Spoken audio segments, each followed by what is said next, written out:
AUM एक पवित्र ध्वनि है, ब्रह्मांड का नाद है। यह अनंत का प्रतीक है, ईश्वर का स्वरूप है। ऋषि मुनियों ने ध्यान में AUM का जाप करके ब्रह्म ज्ञान प्राप्त किया। गीता में भगवान श्री कृष्ण कहते हैं, तस्मात् ओमित्युदाहृत्य यदक्षरम परमं पदम, अर्थात AUM परम पद परमात्मा का वाचक है। AUM का उच्चारण हमें परमात्मा से जोड़ता है। AUM के उच्चारण से मन शांत होता है, तनाव दूर होता है, सकारात्मक ऊर्जा का संचार होता है। यह हमारे अंदर के दिव्य प्रकाश को जगाता है।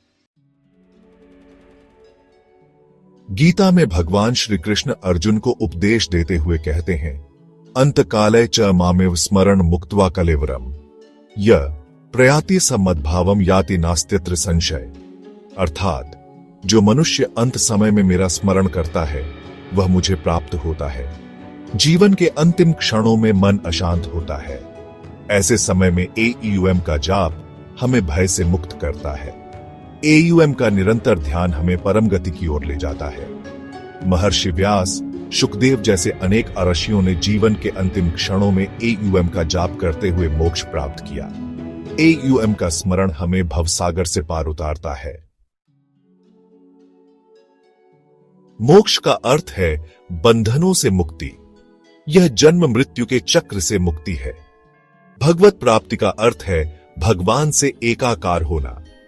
गीता में भगवान श्री कृष्ण कहते हैं, योगी युंजीते साध्वा आत्मानम रहस्य स्थित एकाकी यच्चित्तात्मा निराशीर परिग्रह, अर्थात योगी एकांत में रहकर मन को एकाग्र करके योग साधना करते हैं। ध्यान, भक्ति और सत्कर्मों से मन की शुद्धि होती है। मन की शुद्धि से आत्मा का प्रकाश प्रकट होता है।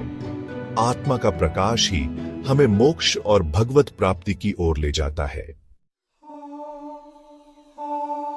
AUM ब्रह्मांड की ध्वनि है। यह हमारे अंदर के दिव्य प्रकाश को जगाता है। AUM का जाप हमें शांति, प्रेम और आनंद का अनुभव कराता है। नियमित रूप से AUM का जाप करने से मन शांत होता है, एकाग्रता बढ़ती है, जीवन में सकारात्मकता आती है। हम जीवन के उतार चढ़ाव का सामना धैर्य से कर पाते हैं। AUM का जाप हमें आंतरिक शांति और दिव्य प्रकाश की ओर ले जाता है। यह हमें जीवन के वास्तविक उद्देश्य को समझने में मदद करता है।